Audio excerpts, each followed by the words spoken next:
Roger, Chrissy, and Wayne, are we okay to get started? You're ready to go. Very good. Turns out I'm not ready to get started. Are we missing some members? You may have noticed, but we are, yes, we're gonna be a little bit short. So with that, good evening and welcome to the January 6, 2021 Board of Zoning Appeals meeting. The first item on our agenda is the Pledge of Allegiance. I'm going to cover my camera and look towards the flag on Wayne and lead us. I pledge allegiance to the flag of the United States of America and to the the republic republic for which it for which it stands, stands, one nation, Uh, under nation, God, under God, indivisible, indivisible, with liberty liberty and justice justice for all. for all. Thank you very much. The next item on our agenda is attendance. Wayne, may I turn that over to you? Certainly. Mr. Jones, Present. Mr. Mundy, Present. Mr. Wolf, Present. Ms. Campins. We do see that Ms. Campins is in attendance this evening. She had a item pop up on her calendar, is unable to be here this evening. And as a result of Mr. Papa's, he did resign from the Plan Commission. Therefore, his appointment to the BZA lapse here.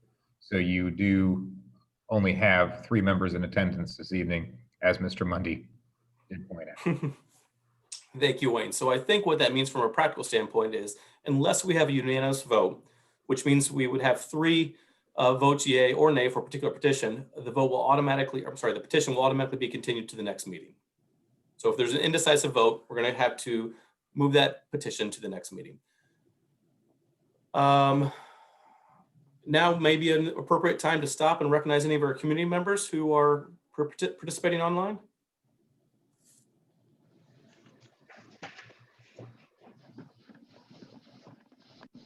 Yes, To the public, if you would like to be recognized, please raise your hand.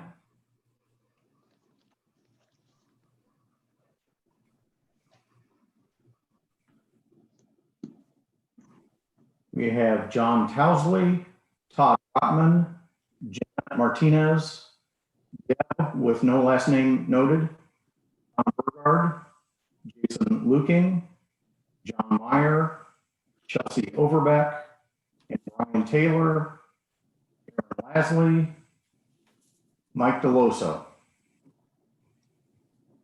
Very good and welcome. The next item on our agenda is the approval of the December 2nd, 2020 meeting minutes. Any discussion amongst the group?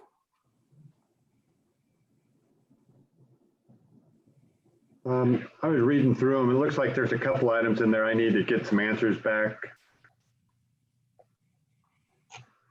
Is that correct? There's some highlighted areas in yellow. Chrissy, I think what happened, some of the corrections we made were, I think I noticed that as well, if I recall correctly, but I think some of the corrections, the revision marks didn't get taken off of what was submitted. Okay. Mr. Jones, were you of the impression that there were corrections that need to be made there, or? No, I saw the yellow. I was just kind of skimming through it and I just ran out of time to go back and go through them. No, I think what that is, for clarity's sake, we review the meeting minutes just to make sure that there's not any gaps and or misstate, like that everything is recorded accurately. And if there are any changes, we do make note of those and they leave marks on the document. And typically we clear those marks off the document when you see them, but it may not have happened. Got it. Then I'm fine. Okay. If there's no other discussion, I would entertain a motion. Move to approve the minutes. Second. Thank you. Note that is a motion to approve the December 2nd, 2020 meeting minutes. And it has been seconded by Mr. Mundy. Let's do a roll call vote. Certainly. Mr. Jones, Aye. Mr. Mundy, Aye. Mr. Wolf. Aye. Thank you. Motion carries. The next item on our agenda is continuance requests. So what I would ask is if there's any of our petitioners on tonight's agenda who would seek a little more time, asking for a little more time, please raise your hand. Roger will recognize you and we will entertain those as they come up.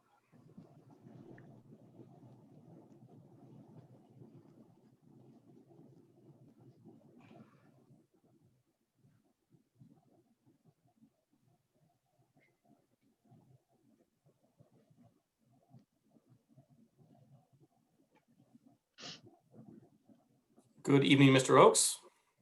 Good evening. I'm here this evening on behalf of my client 21st Amendment with respect to 2020 38A DSV Outlot I and Appaloosa Crossing. And we are in the process of redesigning the building as a result of the first hearing before the Plan Commission. And that may make changes to the site plan and actually eliminate the need for this variance, but we've got to get through the design process first. So we're requesting a continuance to next month's meeting without notice. Very good. Any questions about that, board members?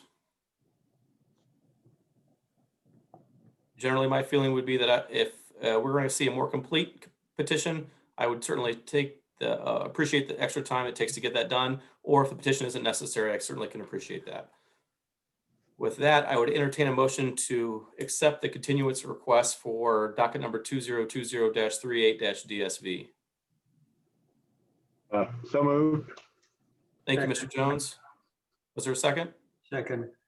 Thank you, Mr. Mundy. You two are going to be on the hot seat tonight. Wait, let's do a roll call vote to accept the continuance. Very good. Mr. Mundy, Aye. Mr. Wolf, Aye. Mr. Jones. Aye. Thank you, Mr. Oakes. Thank you. Mr. Kilmer, are there anyone else who's seeking a continuance request tonight? There are. I'm going to now promote Jason Luking.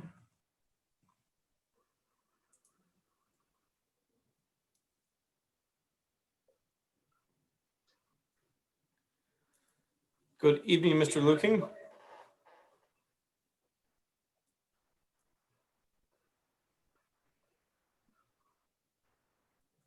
Good evening. Can you hear me now? We can, loud and clear. My name is Jason Luking with the Indianapolis law firm of Stoll, Keenan, and Ogden. I'm here on behalf of petition number 2020-42-UV. That's 9100 East, County Road 100 North, and that's the Pierman Basketball Barn project representing Vaughn and Patricia Pierman. We've received today a couple of notices from remonstrators for the property. Had not received those previously. Would like some additional time to work through those. We have some use commitments proposed. We may revise those use commitments to address some of those comments. Also received some comments today from Joshua Frost, the Deputy Chief of Fire Prevention, on an automatic sprinkler system that we want to address too with our structural engineer. So we'd like some additional time and request a continuance to February 3rd to address those issues. Thank you, Mr. Luking. I just want to confirm that it is the February 3rd. It is the February 3rd meeting. Very good. Any discussion amongst the group? If not, I would entertain a motion to continue docket number 2020-42, excuse me, -UV to the February 3rd Board of Zoning Appeals meeting. So moved. Thank you, Mr. Mundy. Is there a second? Thank you, Mr. Jones. Wayne, back to you. Certainly. Mr. Wolf, Aye. Mr. Jones, Aye. Mr. Mundy. Aye. Thank you. Motion carries. Mr. Luking, we'll see you next month. Thank you very much.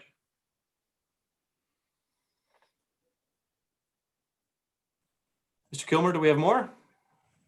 Yes, sir, if you'll. There are still two hands raised. I will promote Donna Burgard.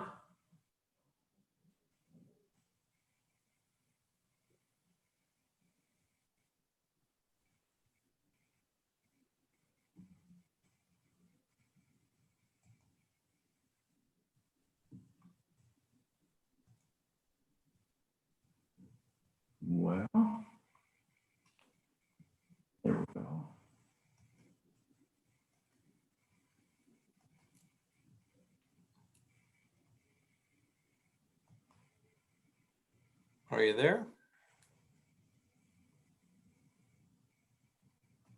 Unmute. Nope, we can hear you. Oh, excellent. That was a complete mistake because we don't know what we're doing. You know, I can't tell you how many times I said that today. Oh, good. I feel really good about that. No, so I guess when it says lower hand, oh, anyway, disregard, please. Yeah, so Ms. Burgard, would you like to have your petition heard tonight, or do you intend to ask for more time? Heard tonight. Thank you. Okay, great. We'll see you in a little bit. Okay.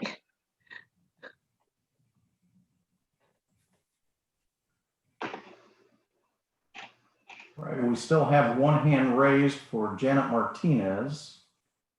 Don't know what petition she is with, but we will soon find out.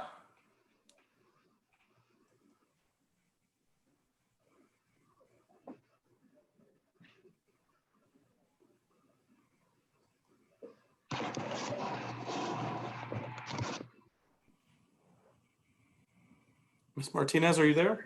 Yeah, can you? Oh, we can. Okay, great. Yeah, I would like to be heard tonight also.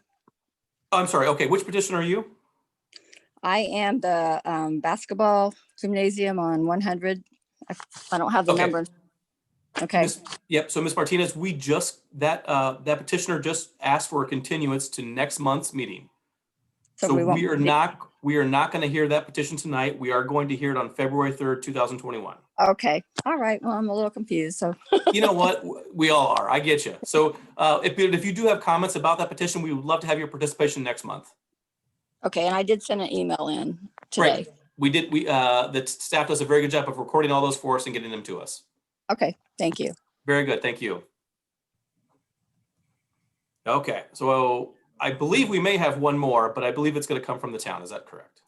Yes, Mr. Wolf, there are no other hands raised for attendees to continue cases. However, I'd like to direct your attention to docket number 2020-45-DSV. This is noted as the residential component of Appaloosa Crossing.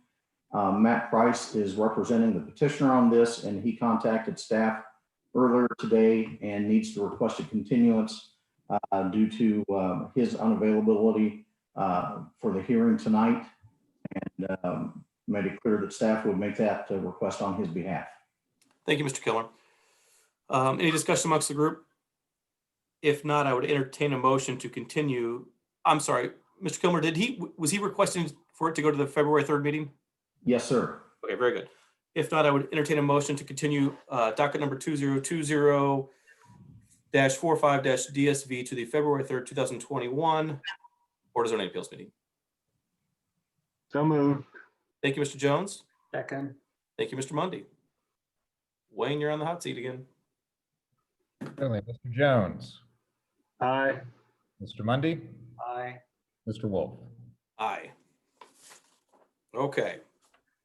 If I'm looking at the agenda appropriately, we are moving on to continued business, which we have none now. And that brings us to new business, which is docket number 2020-40-DSV for the property located at 40 South 2nd Street. Could we please promote the petitioner? Promoting Todd Rotman, who is representing the petitioner this evening. Should be known that Mr. DeLoso, the petitioner, is also available online. Very good. Mr. Robin, welcome. You guys hear me okay? You can. And Wonderful. Would you please describe what we have in front of us tonight? Yes, my name is Todd Rotman with address at 320 West Hawthorne Street. Thanks for keeping me accountable, Todd, by the way. I forgot that part. I'm here tonight representing Mike and Linda DeLoso at their property at 40 South 2nd Street. We are wanting to add on to the existing residence and remove some inappropriate previous additions to the residence, for which we need side yard variance, aggregate side yard variance, and a lot coverage variance. I've been working very hard over the last several months with the DeLosos to come up with a design that helps to save the historic home at 40 South 2nd Street, which peels back the inappropriate and shabby additions that have been added over the years, and to update it for modern lifestyle that will allow it to serve its future owners for another 100 years.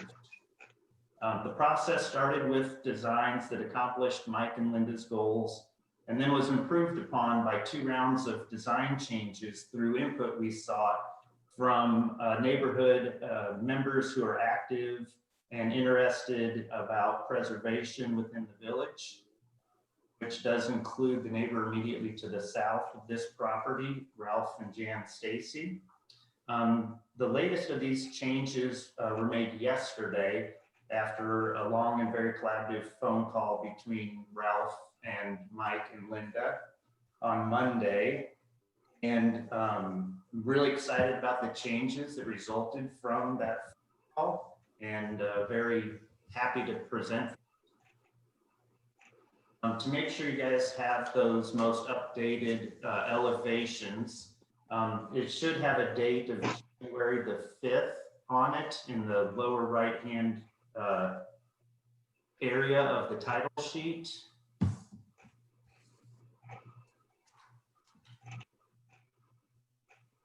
I think I am looking at it now.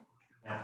And so I'm pointing to where the date is on the sheet, and the elevations should look like this. Yes. Is that in a separate? Mine are saying November 7th. It's in the additional information that was sent just today. All right. Let me So get there. You'll see the town's date stamp of January 6th on there in red as well, which might be a little easier to find. I got it. So it's in the package that came out today. Yes. And again, what was the date, Todd? The date on it would be January the 5th. January 5th. Yep. I saw the new ones today, but I quickly went through and thought there was no difference. So now I'll have to go back to them. Well, yeah, there was just a change in some materials on the exterior elevation. So like the bottom All right, yeah, concrete block now, where before it was brick all the way up, that's the most okay. distinguishable change, to make sure you're looking at the right one.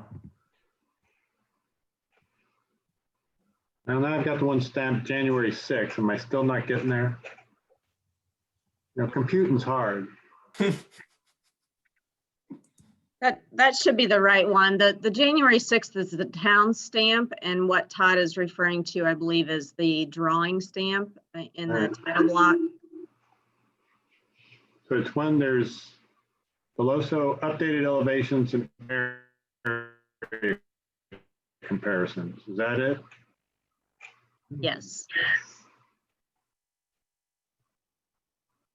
Not a fan of throwing last minute changes in, but because these were It's all right. conversations with the neighbor to the south, I wanted to make sure you guys had access to them.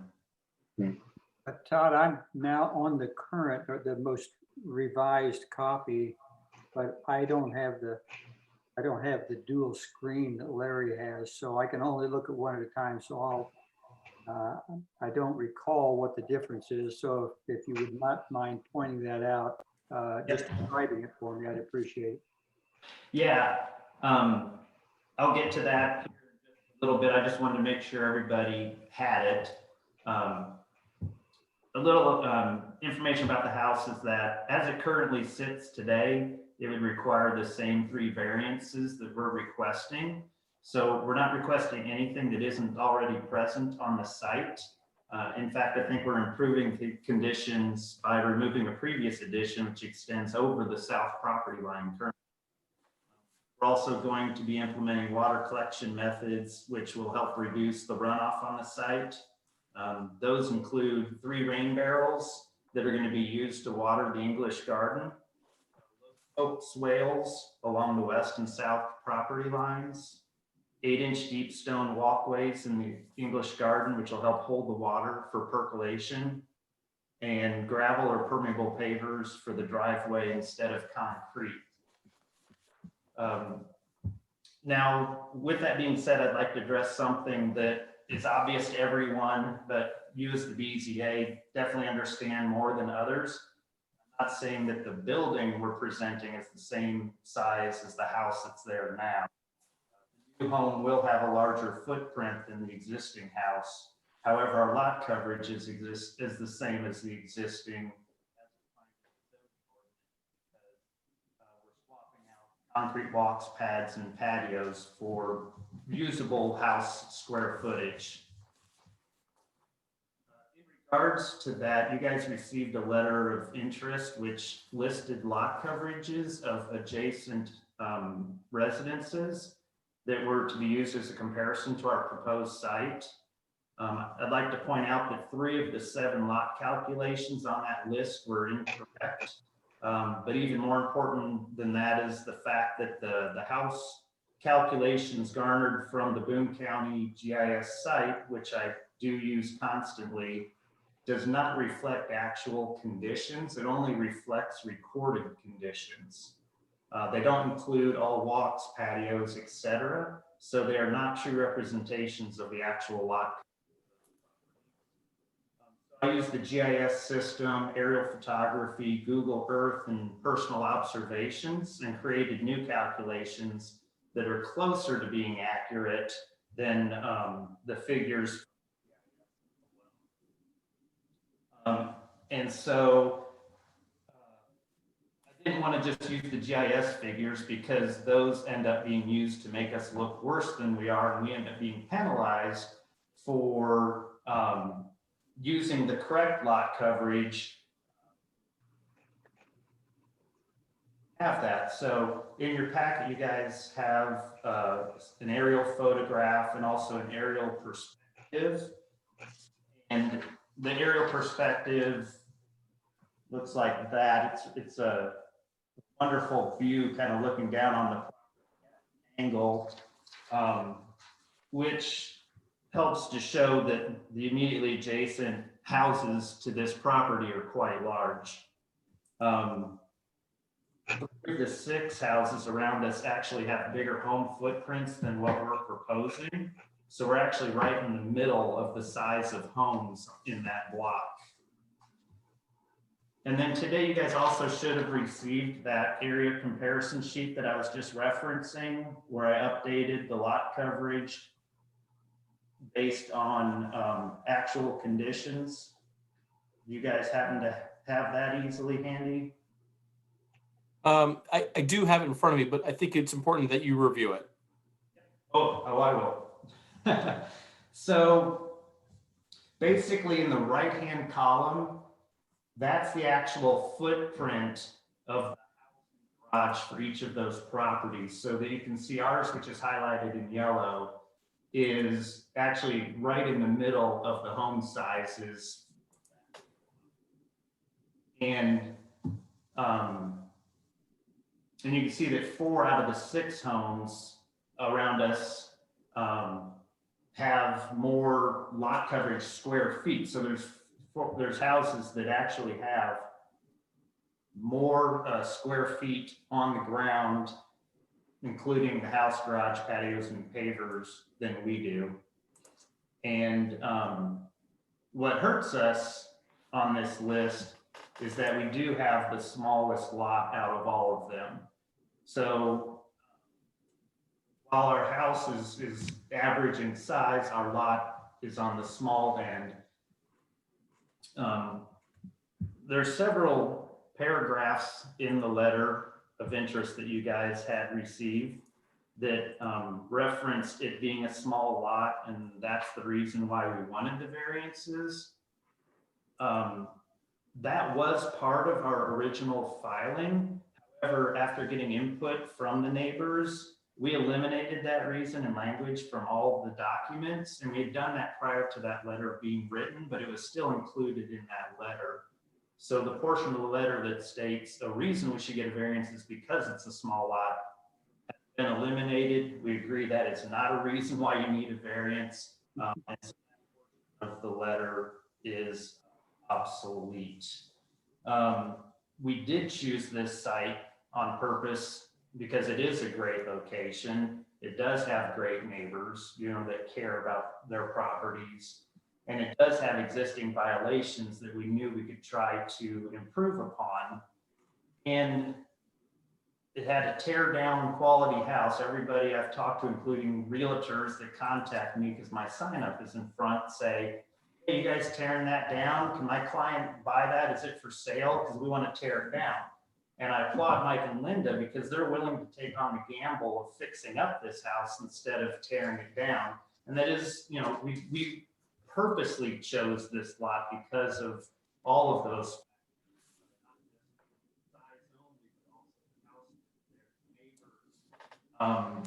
In regards to the design and the size of the house, to the style of the existing home in our addition, to it. We've been sensitive to the scale of the house along 2nd Street by keeping it 1 story in the front and stepping it up to 1.5 stories and then 2 stories as we go further back. We thought that was important to keep that 1 story house, to keep the streetscape feeling similar to the way it does now. While this does make the home longer by not going full 2 stories everywhere, it does end up having us cover more of the lot, but we think it's in keeping with the character of the home to do that and the character of the street versus minimizing the footprint and going full 2 stories everywhere. What we're proposing here is strikingly similar to Ralph's house across the alley to the south, where it's 1 story house in the front, and then it steps up to 1.5 stories and a.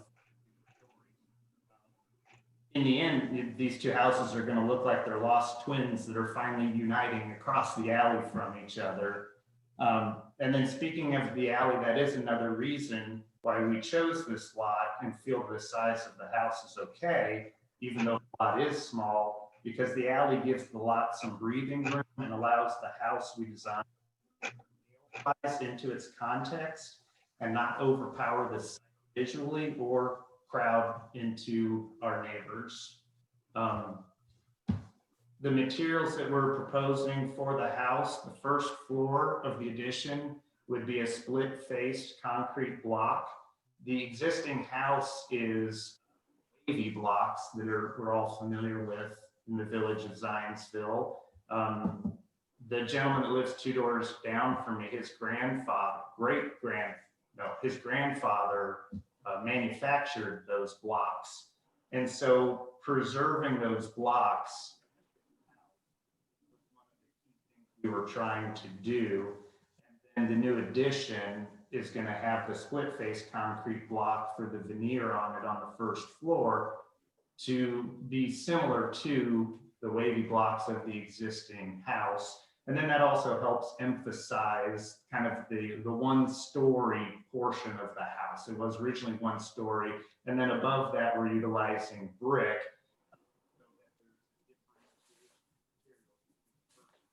2nd floor, our goal is to look like this house was added on to several times over the years. And while the addition is respectful, it's not an exact match. We're not trying to duplicate what's there. We're trying to be respectful.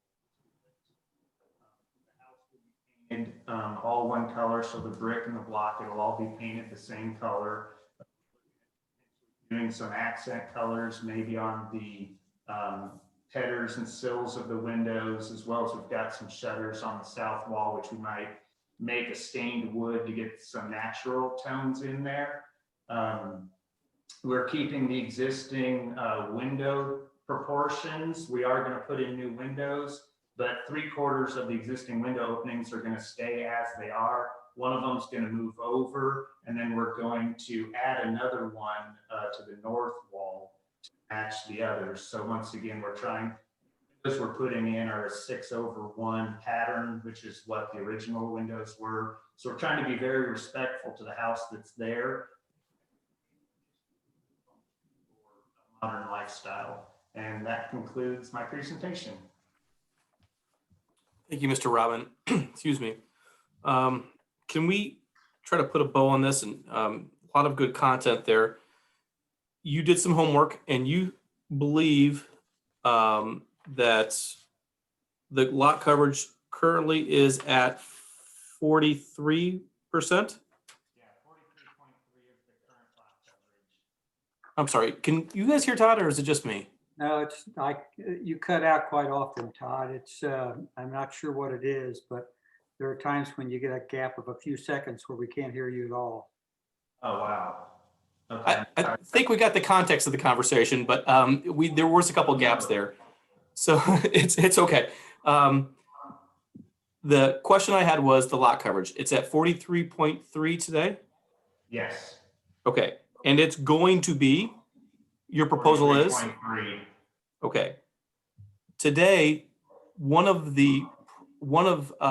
there's a second story addition that's hanging over the property line. Is that correct?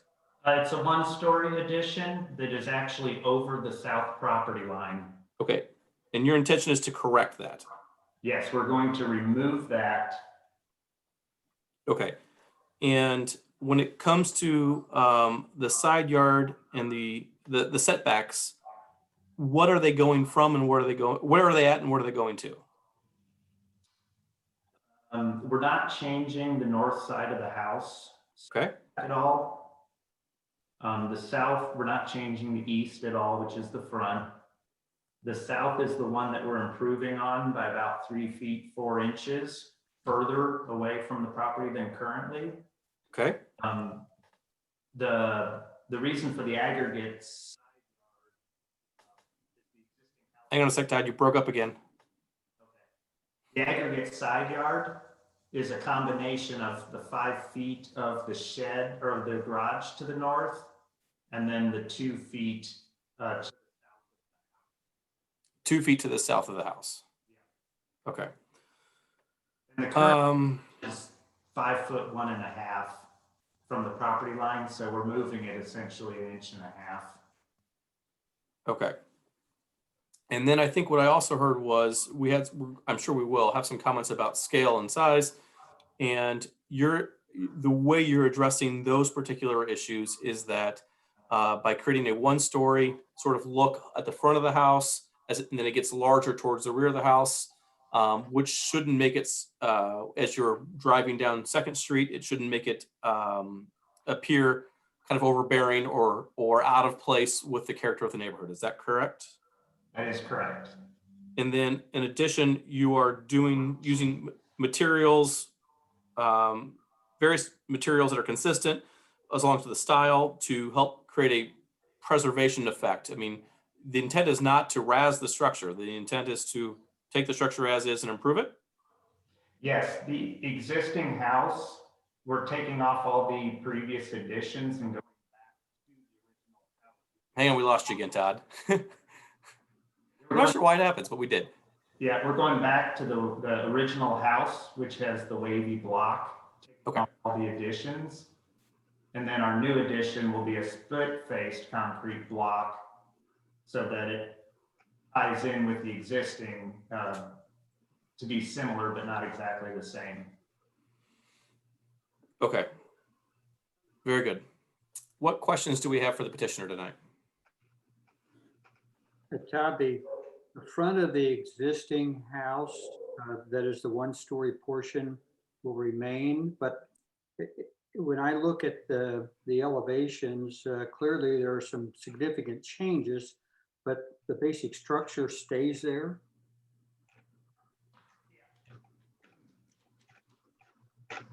Yes. Look at this. Yeah, This T shape outlined in red. right. That's the original house. And we are keeping that entire original house with its wavy block. And we're removing additions there, there, there, and there in the back. And so the 1-story portion is right here. And then in this portion is where we're going to 1.5 stories over top of the existing. So we're going to go 1.5 stories over the existing there. And then we go to 2 stories for the addition that's in the back. Okay, all right. I guess the removal of the, what appears to be a fireplace in the very front of the house and inserting windows there will make, well, it looks quite different, but I understand. Thank you. Yes, originally the front door was located there, and at some point somebody moved the door chimney there. We've decided not to put a door back in the front in the middle because there's no opportunity for a front porch there because this house is pushed so far to the street. So we're going to keep the side entry so we can have a porch. Okay. Another question I had, which was one that Mr. Stacy pointed out, and that is that the garage, and I assume the garage is a complete tear down and rebuild. The location winds up being closer to the alley, and he questioned the ability to, the radius there was going to be a challenge for a large car, and I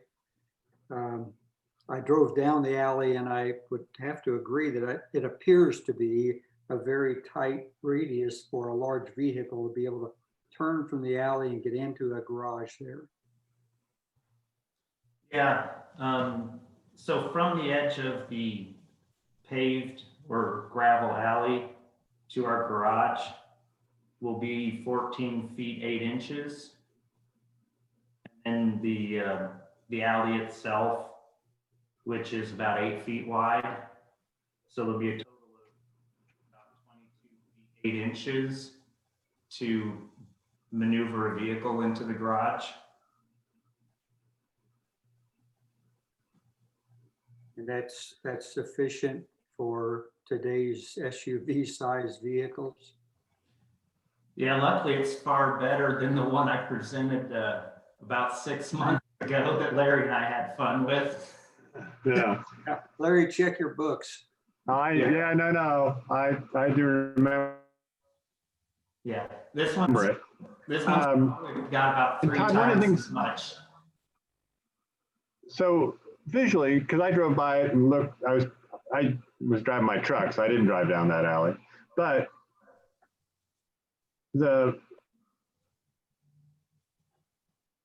visually, the alley that we're seeing, let's say the north edge of it, isn't really the property line. The property line's a little farther north of that, correct? Correct, 5.5 feet off. Okay. So really what happens is that line property line, but it looks like it's another 5.5 feet off of the actual alley, sort of. Does that make sense? Yes. Looking at your proposed site plan number 2, or Yep. From the, while the garage is moving. Yeah, I gotcha.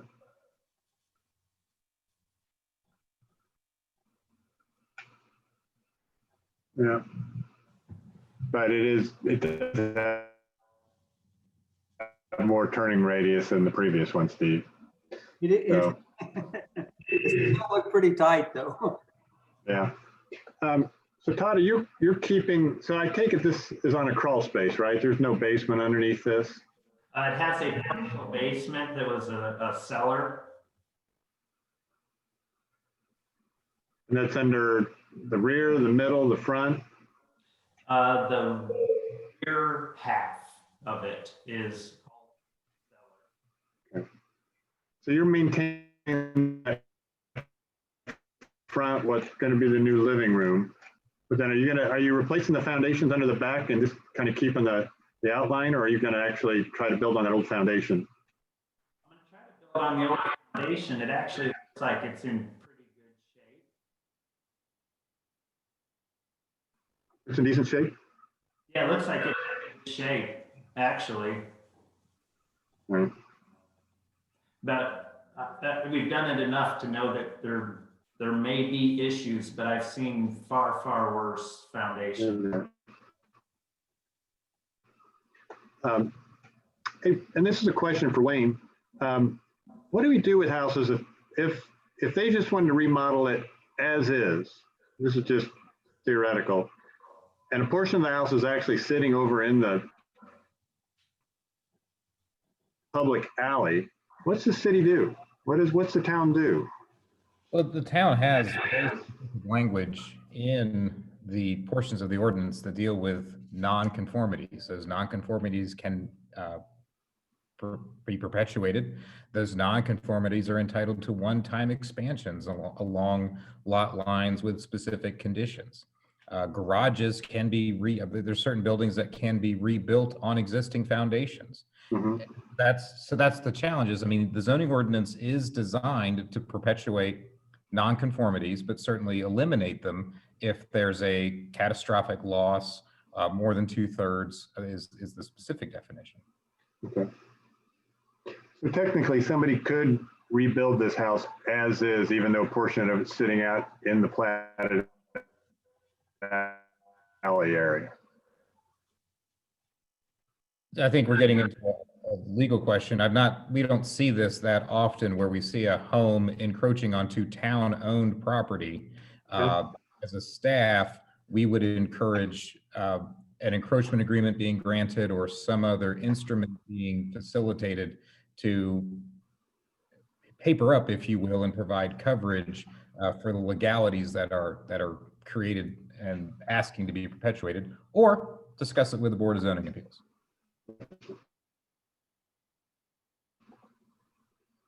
But the basis of this variance, or it's kind of twofold, right? There's minimum yard setback and then aggregate too, correct? And then the lot coverage. So the minimum side yard setback is due to the, what's it look like, 2'1" off the alley, and then aggregate comes under when we're trying to get a garage the same size as the existing moved back to the edge of the property. Actually, the back wall of the garage sits at the same place as where the existing one sits, correct? That's a question to Todd. Yeah, it's within an inch and a half of where it sits now from the north. All right.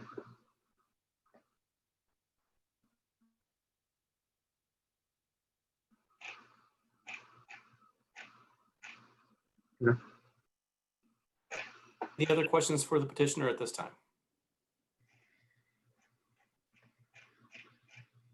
Seeing none. Mr. Kilmer, do we have any remonstrators? If there are any members of the public that would like to speak to this petition, either in favor of or in opposition to it, please raise your hand.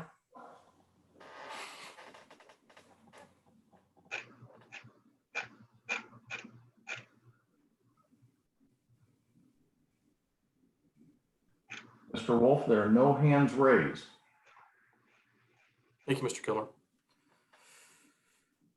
I suppose that makes it time for the staff report. That is correct, and certainly staff is pleased to discuss this petition with you this evening, as noted, and certainly by the petitioner's comments and the references to the interested party letter. The property is improved with a circa 1910 single-family dwelling bungalow constructed to the style of architecture, which is considered contributing by the interim study published in the 1980s. Certainly, there's other data out there that provides us some additional depth of understanding of what is encapsulated there, but certainly providing that in your staff report. Certainly, lot coverage variances and side yard setback conversations are not atypical for the village. This is a project that is provided for by your zoning ordinance. As Mr. Jones was pointing out, there's certain caveats that are built in already to perpetuate nonconformities in this particular case. The nonconformities look to be expanded upon and changed, but not intensifying the lot coverage nonconformity. With that in mind, staff is supportive of this petition predominantly because it is not seeking to intensify the deviations of the lot coverage, and certainly seeks to perpetuate this particular house, the housing stock that's there today. Certainly, as noted, the petitioner has the ability to tear the house down Other interested parties appeared to be interested in doing that, at least indicated by Mr. Rotman. Certainly, and that could be its own set of conversations for the board. But certainly, staff is certainly encouraging of this type of conversation. Certainly, it's something that'll be, I think, we'll have reflective in our form-based code conversations over that occurred this year and probably even going into 2022. With that being said, again, staff is supportive based upon what the petitioner has provided this evening. Again, referencing the detailed comments from the interested party letter, but certainly the setback questions are minimal in nature, considering that the party is looking to reduce setback issues that exist today. Again, staff is supportive of the petition as it's been filed, and I'm happy to answer any questions. Thank you, Wayne. Questions for staff? Okay. Discussion amongst the group. I think we're all sensitive to lot coverage issues. This one, what I have learned, and I think what Todd articulated, and he did it better than I'm going to, but is not all lot coverage is created equal. Depending on the scale and the placement of the structure, 35% on one lot looks significantly different than 35% on another lot. I guess maybe another way of thinking about that is if you build a cube and put it towards the front of the lot, it looks like it consumes a lot more of the lot coverage than if you take architectural detail and scale into consideration. And I think Todd articulated that by having a first floor kind of up towards the front of the road. And I think that would probably keep with the scope and scale. And I think we do need to address Mr. Stacy's concerns. And I want to be respectful. He's been a member of our community and an amateur, maybe not amateur, historian for a long time. And if I had to summarize his concerns, I think he wants to keep things, maybe, I'm not sure if I could do it as well as he did, but consistent and to scale and appropriate for the village. And lot coverage is consistent with what we have today. The side yard setbacks are consistent with what is there today. And we are improving a nonconformity. So I think this adheres to most of those concerns, but those are my thoughts. I'd certainly be willing to listen and hear others. I agree. I think Mr. Stacy stated a number of things which apparently with the changes made, he's also pleased with this. I'm assuming that since he's not remonstrating, but I think it does address many of those issues. And I think it satisfied many of the, I guess, non-legal issues that Mr. Stacy pointed out as well. Thank you, Mr. Mundy. Any other thoughts? And if not, I would entertain a motion. Go ahead, Nick. You can do it? Yeah, we can take turns, Larry. You go first. I move the docket 2020-40-DSV, a development standard variance, in order to provide for the addition and remodel of a single family home and accessory uses which, one, exceed the required lot coverage of 35% to 43.3% and deviates from the required side and aggregate side yard setbacks. All is illustrated on the site plan attached to this report in the RV, the zone for the property located at 40 South 2nd Street, be approved as filed based on the finding of facts and substantially compliant with the submitted site plans and concept elevations as amended from the original filing. Be approved. Thank you, Mr. Mundy. Second? Is there a second? Oh, second. Thank you, Mr. Jones. Wayne, we'll turn this over to you. Certainly. Mr. Wolf, Aye. Mr. Jones, Aye. Mr. Mundy. Aye. Thank you. Motion carries. Mr. Rotman, good luck with your project, and thank you for your thorough analysis on it. Thank you, guys.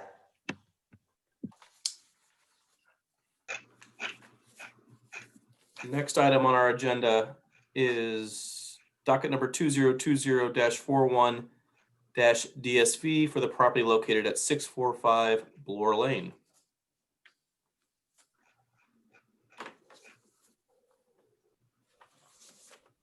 Good evening. Can you hear me? We can. Great. Please state your name and address for the record. Yeah, my name's Aaron Lasley. I'm at 645 Bloor Lane. The petition for development standards variance we're looking for is the reduction in the minimum side yard setback and a reduction in the required aggregate side yard requirement in the urban single family residential district. We're looking to add a pool to the western side of our property. We have about 1.3 acres, and we have a what we call is a carriage house on the western side of our property with a overhang that the previous owner used to utilize for RV parking. Our intent was to use that for as a cover for the pool and sitting area for the pool. We've looked at a lot of different areas to put this pool, and due to the sloping nature of our yard, especially heading back to the east, to incorporate there would require quite a bit of fill. There's also a couple other areas that we could locate the pool, one being right off the drive down to the carriage house. But the problem with that is we have mature trees down there, and we also receive a lot of stormwater runoff from Bloor Lane. Another location would be down on the lower or the southern end of our property, which abuts to a creek, and we receive a lot of drainage from the west along other residents along Bloor Lane, which that area stays wet a lot of the time. So taking all those things into account when designing this and looking at the best location for this pool, mainly taking into account the slope of our backyard, this was the best location for our pool. And so as a result of this location, what happens to the setbacks? So the setbacks, the side yard setback would, on the western boundary, would go from 20 feet to 12 feet 6 inches. And the aggregate side yard setback would go from, I believe, 45 to 24 feet 6, which the way our property is currently set up, we're under that 45-foot aggregate as is. Before we purchased this property, or the last homeowner that bought this property, this was 2 parcels. And when it was sold to us, it was combined into 1 parcel. Both the previous parcels were both under an acre. And when it was sold to us, it's 1.83 acres. Okay. So the previous owner combined the parcels? Yes. To the best of your knowledge? Okay. I would note that the staff has rightfully pointed out that pool equipment is not always considered in these cases, but it should be noted. And where does the intention of putting the pool equipment, is that further inside of the setback, or is that at the setback that you were proposing? It's within the setback that we're proposing. If you look at Exhibit 3, on the western side of what's labeled the garage with the concrete to the south, there's a black rectangle there. And if you really look at it, it does say pool equipment location, but it's very hard to read unless you really, really get down to it. Yeah, I see 2 rectangles that abut each other, one smaller, one larger. I'm assuming it's the smaller one towards the west. It's actually to the north of that, right on the western side of the garage. Oh, it's I see it now. It's yeah, there's no way in heck I'm reading that. Very hard to see. Yes. We have 2 AC units over there currently, so it would butt right up to to those. Okay, That pad would be a 3x7 pad, and the maximum height on that, I think the pump is 3 feet. okay. So you've got 21 square feet over there. That is not any closer than your current proposal of your setback. Correct. And the equipment over there, approximately 3 to 4 feet tall, about the size of an air conditioner.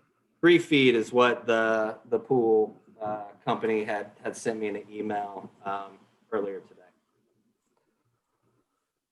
And again, to recap what we previously stated, because of the challenges of the lot, which is primarily derived from, you have a creek on one border, which keeps things wet, and it's sloped towards the creek, you're sort of limited on where you can place the pool. Correct. Okay, understood. What questions do we have? What additional questions do we have for the petitioner tonight?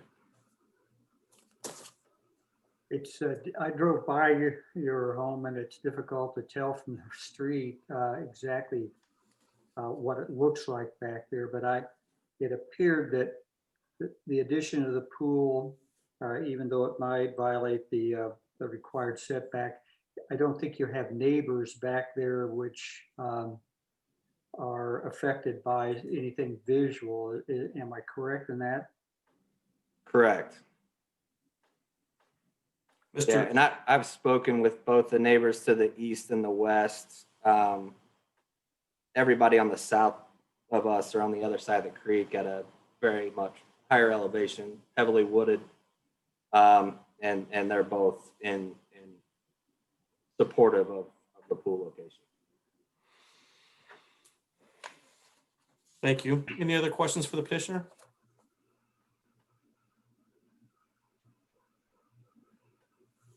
Hearing none. Mr. Kilmer, do we have any hands raised? Do we have any remonstrators that would like to speak for or against this particular petition?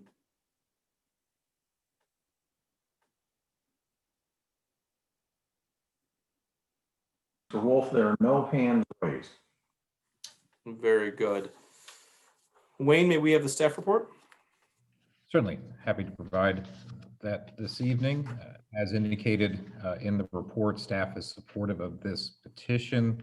Certainly, we do note the pool equipment is a topic of conversation. Certainly glad to have that vetted this evening. As this board, I'm sure, can distinctly recall various recent petitions that have involved pools and pool equipment.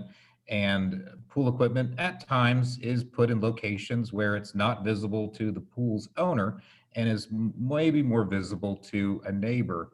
And certainly we just all encouraging good neighbors, good relationships, certainly looking for clarity on the location of the pool equipment. So I'm glad that's been provided. So certainly we can end that conversation at that point here. But again, staff is supportive of this petition as it's been filed, as noted in the staff report, and certainly would just have one suggestion now that we're vetted that conversation about the pool equipment in your motion. If there's any clarity that you need to give to your support of that particular location, I don't believe it's generally necessary, but I think your record here covers that topic, and I'll be happy to answer any questions. Thank you. Any questions for staff? Very good. Mr. Leslie, I would point out you have seen the staff report, correct? Yes. There was a procedural note at the very bottom discussing Indiana Pool Code. And if I could speak frankly, I know nothing about Indiana Pool Code, and this is no way representative of any conversations you need to have with them or about that, correct? Yes. Very good. Okay. With that understanding and with the knowledge of the appropriate placement that we discussed of the pool equipment, any other discussion? If not, I would entertain a motion.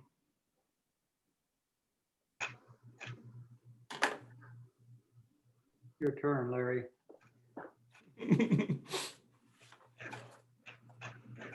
I gotta go back and find it. There it is. Hang on.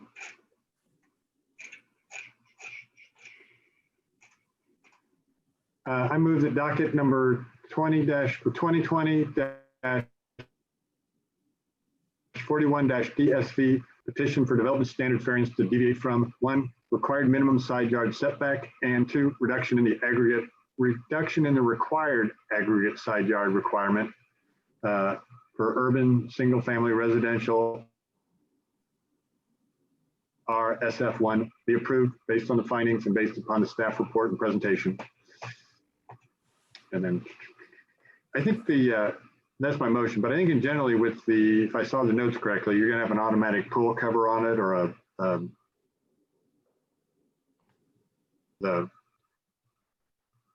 it's an automatic pool cover that covers the top of the pool, which supplements having it fenced. Isn't that correct? Correct. Okay, so there is a motion. Is there a second to that motion? Second. Thank you. And for clarity's sake, Mr. Jones, you apparently have an internet connection that is a little slower than maybe you and Todd are sharing an internet connection. You broke up a little bit on my feed. Did you read the recommended motion verbatim? Yes. Very good. Okay, with that, let's do a vote. Happy to provide that. Mr. Jones, Aye. Mr. Mundy, Aye. Mr. Wolf. Aye. Mr. Lastly, motion carries. Mr. Lastly, good luck with your project. Thank you very much. I appreciate everyone's time. Next item on our agenda is docket number 2020-43-DSV for the property located at 11912 East 500 South.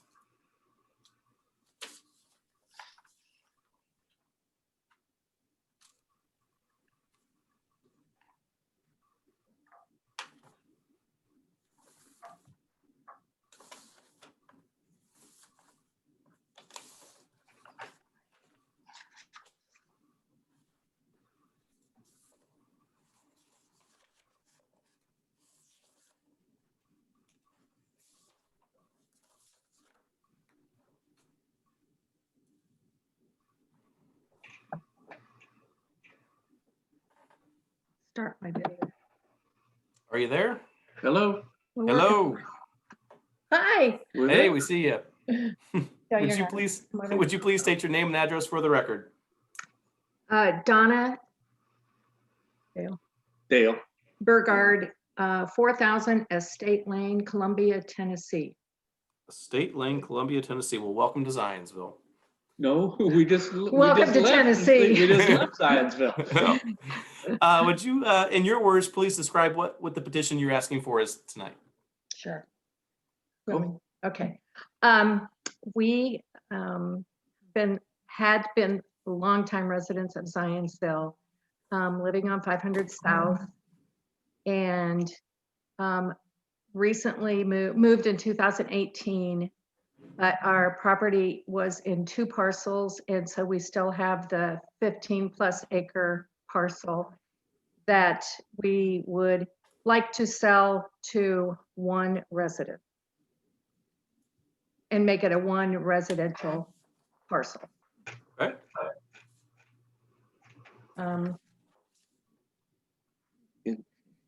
Should I elaborate? I can make Absolutely. I can make a short story long for sure. Well, why is this variance necessary? There are, I guess, C3, 4, and 6, the frontage width and the lot width to depth ratios do not conform to the urban, the O1 urban open land district as it is now the zoning in our area. Okay. So we learned when we received lots of interest on our property since we've moved, we had to call town hall and find out what the zoning exactly was, because we had interest in multiple homes, interest in subdivisions. And so when there was serious interest, that's when we found out what the current zoning was and what the actual requirements were for the open land district in Zionsville, and learned that those were the 2 non-conforming items that would require a variance for a single home to be on the 15 acres on that street. Okay. Yeah. So if I can try to put a bow on this. Yeah. You had 21, nearly 22 acres of property And Correct. then you carved out the dwelling on approximately nearly 7 acres. And you're That's left with just a now. kind of a side and back lot that's 15-ish acres. And for someone to develop a residence on that side or back lot, they're going to need, there's an issue with the property right now because we call a flag lot, as well as this doesn't have enough road frontage in this particular zoning area.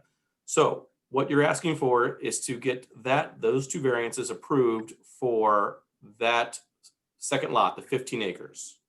That's correct. Correct. That's correct. Okay. Now, and the intent of that, you recognize the fact that if this were to be approved, they couldn't subdivide it. Like, we're approving that they could put a residence on it and it would become a conforming lot, right? But it's. Yes, we're asking for a variance for a single family home. Okay. Absolutely.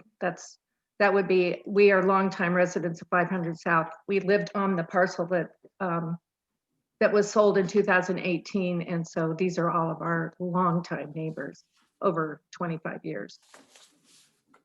So we're good. very pleased to see a single family home on this street. Who are wanting a single family home to Yes. finish off the property on 500 South. It is the last available acreage on the road. Mhm. Yeah, potentially you have received offers for somebody who wanted to subdivide it into smaller lots and things like that. And I think your comment is reflective of the fact that maybe the neighbors wouldn't appreciate that as much as a single family residence. True, and it might not be, it was really a lot of interest and we didn't respond to offers of those kinds of that kind of interest. Okay. So it was more a lot of interest and a lot of phone calls to our realtor about, what they might want to do there. So we entertained only interest from people who wanted a single family home. I understand. And one time somebody wanted 2 homes and there was some discussion, but we didn't encourage that. Okay. What questions do we have for the petitioner tonight?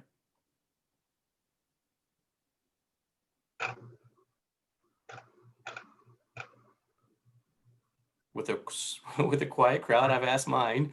Wayne, actually, I'm sorry, I'm skipping and going out of order here. Mr. Kilmer, do we have anyone who would like to speak on behalf of this petition, for or against? If there's anyone of the public attending, please raise your hand if you'd like to speak.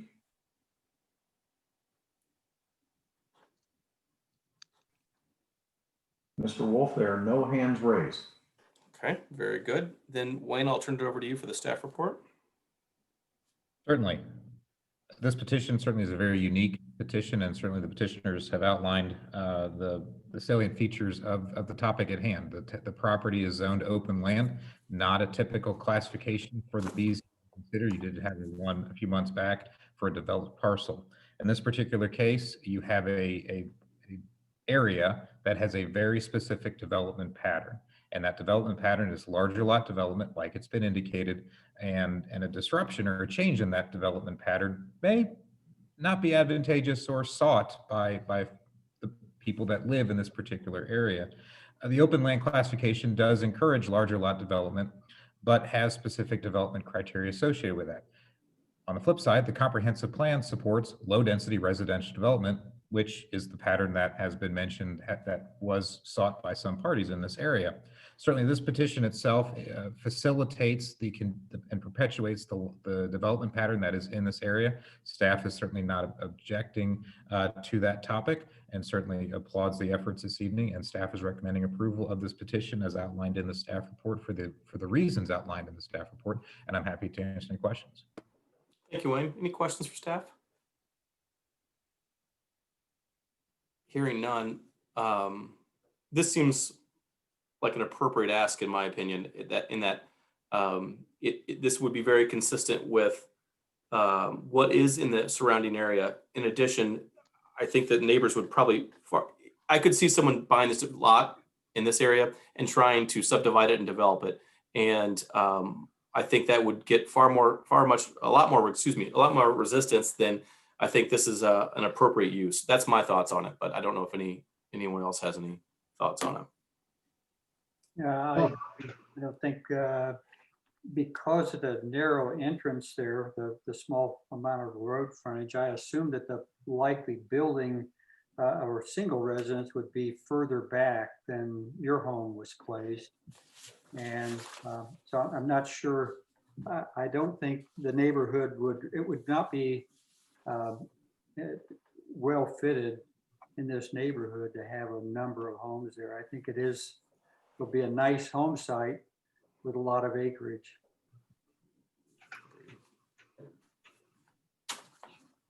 And then one item I'll point out is, so variances are unique in that they are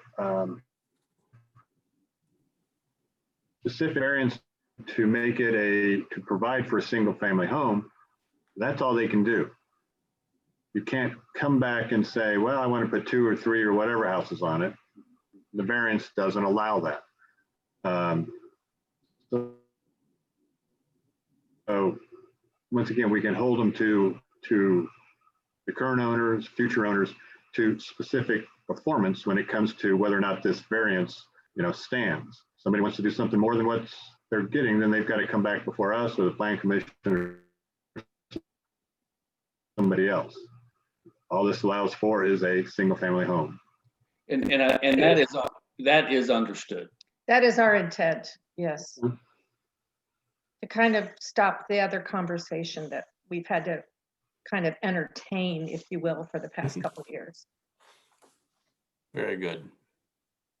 I think we're all appear to be in alignment here. With that in mind, I would entertain a motion. Back to Steve. I move that docket 2020-43-DSV, a development standard variance, in order to provide for a single family home on a lot which 1 exceeds the width to depth ratio of 4:1 and 2 deviates from the required road frontage in the urban open land zoning district OL be approved based on the findings and based on the staff report as presented. Thank you very much. Is there a second? Second. Thank you very much, Mr. Jones. Mr. DeLong, I'll turn it over to you. Mr. Mundy, Aye. Mr. Wolf, Aye. Mr. Jones. Aye. Motion carries. No offense, but I hope Tennessee loses in the playoffs. Go Colts. Go Colts. I'd like to thank Chrissy and Rogers for working with us now absentee owners. They really guided us through this thing properly. It was very appreciated. Very appreciative of the effort they put in to pull this together with us. Without even having met until right now. Well, thank you for those comments. We are fortunate to have an excellent staff. Thank you very much. And we still come back to Zionsville on occasion. Yes, we do. We'll hope to see you soon. Thank you. Okay. Bye-bye. Thanks. Next item on our agenda is docket number 2020-44-DSV for the property located at 860 West Pine Street.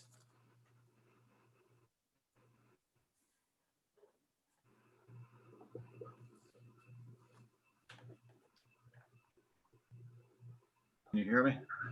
I can. Okay. And now I can see you. Will you please state your name and address for the record? Randy Schaefer, 825 West Pine Street, Zionsville, Indiana. I'm sorry, did you say Randy? Do you prefer Randy? Yeah, Randy's good. No. Okay, very good. Mr. Schaefer, will you please describe the petition in front of us tonight? We're wanting to add a second story onto the attached garage of my parents' house, and they're at 860 West Pine Street. We'll make a additional bedroom above that garage for my mother has Parkinson's, so we're trying to get help to stay in the room above the garage. So because the house is too small to accommodate somebody to come in. And it's, we're not adding any square footage to the property. It's just to the, take the roof off the garage and put a second story on it. Okay, very good. And because so the square footage, I'm sorry, the lot coverage is not going to go up, but you're going, the lot coverage is not increasing, but you're taking the property to a higher elevation. Why couldn't you just connect, and because it's on the garage, we consider it an accessory structure, which is why we're here tonight. Could you simply connect between the existing structure and the second story garage? Is that not an option? You mean on the, are you saying like to add, we would exceed the 35% of property? Is that what you're saying? No, I'm sorry, I'm not being very clear. As I looked at the plans and as I understood the plans, what I was trying to drive towards is the hardship of why you need this, which I believe is related to the fact that when this house was built, there were certain energy standards. And because of that, you couldn't really add on to the house itself through onto the garage. Is that correct? Oh, that's right. Yeah. Yeah. It's just, it would be too costly to do that. Almost impossible. Okay. So the intent here is that you are going to have a staircase in the garage that goes up to this loft bedroom area. Yes. Okay. And because it's in the garage, it's an accessory structure. And because of that, your accessory structure creeps over the edge, which is why you're here in front of us.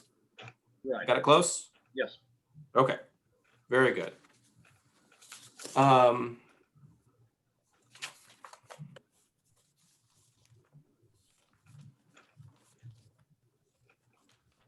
Larry or Steve, do you have any questions for the petitioner?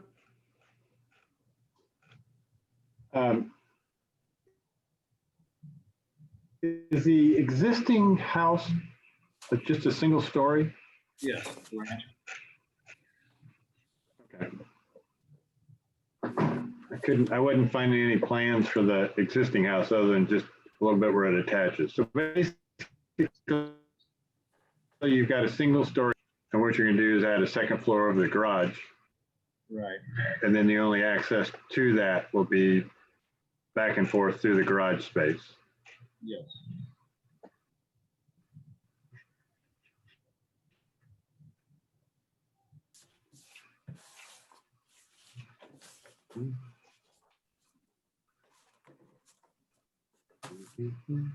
Any other questions? Mr. Kilmer, do we have anyone speaking for or against this particular petition tonight? Members of the public would please raise their hand if they would like to speak.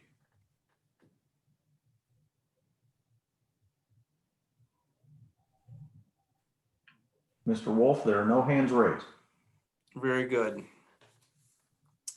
Wayne, may we have the staff report?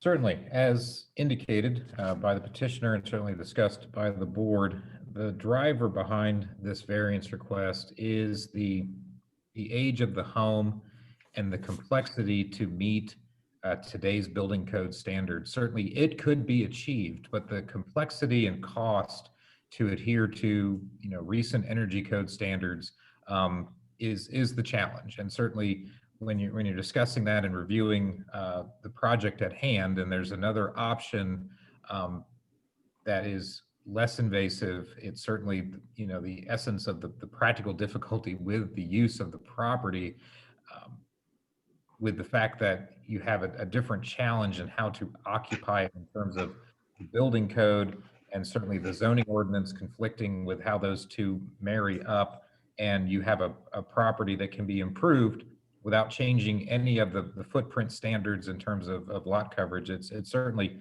a very interesting topic at hand. It's not one that you hear very often, but certainly staff is supportive of the petition as it's been filed, and I'm certainly happy to answer questions you might have. Thank you, Wayne. What I was trying to understand is if the petitioner had put this, and understanding with the age of the home, this is not an option, but if the petitioner had put this additional bedroom or connected it to the primary structure and not gone through the garage, this would just be an addition to the home, correct? And we wouldn't be here? Yeah, are you asking like if? I'm asking Wayne, I'm sorry. Oh, okay, sir. Yeah. Correct, but the challenge is, and certainly when the energy code is providing its analysis and certainly the standards that the entirety of the home are then forced to achieve. And I think that's what Mr. Schaefer is getting. I mean, to remove and replace perfectly functional items in a home to achieve a particular standard. I mean, it could, I don't even know the totality of what we're talking about here, but it could be windows, doors, any number of things need to be switched out, and just the cost of that, if you want to weigh the carbon footprint changes of all the construction materials that would need to take place, it goes on and on and on. Right. So I think the conversation, I'll just kind of keep it very narrow here, is, this is one of these items that makes a lot of sense, and it is supported with your consideration. Okay. Yeah. We're really dealing with some energy codes that are modern in a house that is not. Any other thoughts, questions from fellow board members? Wayne, there are no fire code issues with a bedroom separate from the rest of the home? There's going to be rated assemblies that would need to be provided for, a rated door, layers of drywall, things of that nature, just standard residential construction standards. Okay. And the biggest item that ever affects calling a room a bedroom is the size of the window and proximity off the floor. Basically, the window is considered the other means of egress out of it. So a double hung window usually always meets that criteria.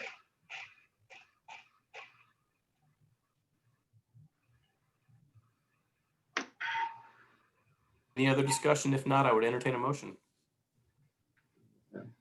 I move the docket 2020-44-DSV Development Standards variance to provide for a second floor addition to an existing garage which exceeds the allowable accessory square footage in the Urban Residential Village Zoning District, RV, be approved as filed based upon the findings of fact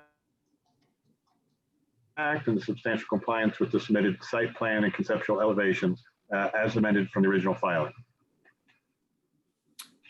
Thank you, Mr. Jones. Before I have a second, for clarity's sake, you did read that verbatim from the recommended motion? Yeah. Thank you. Is there a second to that motion? Second. Thank you, Mr. Mundy. Mr. DeLong, we'll turn it over to you. Mr. Wolf? Aye. Mr. Jones? Aye. Mr. Mundy? Aye. Thank you. Motion carries. Mr. Schaefer, good luck with your project. Very much. Appreciate it. The next item on our agenda is other matters to be considered. You know what? Actually, I want to pause there. I skipped an item on our agenda, which was electing of our officers for next year. That was earlier on the agenda, and I just overlooked it. But if it's appropriate, if everyone's fine with it, I think we should probably hesitate on that until we have a more complete board. So can we push Steve and Larry, are you guys amenable to doing that next month? Sure. Perfect. Okay, now let's get on to other matters to be considered. I am sure we have some unsigned findings of fact. Because I haven't signed them. So am I supposed to be signing them? Is there something in the truck? What am I supposed to be doing? So do we have There's two any of us. currently? I mean, we can work towards that. Maybe I don't know if we're ready to discuss that tonight, but yes, we will organize that packet and either get that laid out here in town hall or certainly in the truck. The other two items on your agenda for this other business, certainly to discuss the status of the 2021 filing schedule, and then the other item is we did have some petitioners tonight that relied on first-class mail related to their petitions, so we should just retroactively, cover that tonight, just like we always do, because of COVID and the protocols. Using first-class mail has worked out a lot better because of the less occurrent reduction in contacts. Thank you, Mr. DeLong, for that reminder. Is there a motion to amend the rules for this evening to allow for first-class mail? So moved. Thank you, Mr. Mundy. Is there a second? Or is that a second? Thank you. Wayne, we probably should do a vote. Certainly. Mr. Jones, Aye. Mr. Mundy. Aye. Was it to me? Aye. Sorry. Okay, very good. Okay, so now we got our postage taken care of. Should we can we briefly discuss, to keep the town on track and keep the projects moving forward? I'm okay acting on the filing schedule and the hearing schedule. Can we briefly discuss what changes we're proposing, and then we'll have a motion to approve those? Yeah, I'll give a brief introduction and certainly turn to Roger to speak to any, technical mechanics, but no, your rules of procedure as they're adopted dictate the date as to which your meetings occur. So that is not a question. It's the first Wednesday of the month. That schedule has already been adopted by the town council, and that object has moved forward. So the discussion tonight is the mechanics of what day we identify as the filing deadline and some steps along the way that the staff looks to interact with the petitioner, as well as get the matters published in time, get the matters noticed in time. And certainly historically, we've looked to manage that about 31 days out from your hearing date. The staff's focused on moving that date a few days back or so. Roger can speak to that specifically. And that's my introduction to the topic. Wayne, Roger, thank can you add some details to that? Absolutely, yes. Thank you, Wayne. You covered most of the items. Again, the hearing dates are not changing. We're staying as has been the case. The only thing that we're proposing on this filing schedule is to change the filing deadline date. Typically, in the past, it has been anywhere from 30 to 31 days from the filing deadline to the hearing date. That has created some challenges for staff, and we are seeking to extend the filing time between the filing deadline and hearing to closer to 35 days to allow us a little bit more time to be able to process the packets. Very good. So this won't affect board members. We're not moving the dates of those things. Our published calendars are published calendar. But this does provide staff a little more time to process the requests. And the good news is we have requests coming in. There's things happening in our town, and that's a good thing for all of us. Any discussion amongst the group? And if not, is there a motion to approve the 2021 BZA filing and hearing schedule? So moved. Thank you, Mr. Jones. Is there a second? Second. Thank you, Mr. Mundy. Let's do a quick vote. Roll call vote. Mr. Mundy. Aye. Mr. Wolf. Aye. Mr. Jones. Aye. Very good. Take advantage of your 4 more days. Is there any other discussions for tonight? I still don't have a gavel at home. I've got a water glass. With no other comments or discussion, this meeting is adjourned. Thanks, everybody. Thank you all. Yep. Yeah. Hey, Adam Bazalgette, a 3-time PG teacher of Vietnam.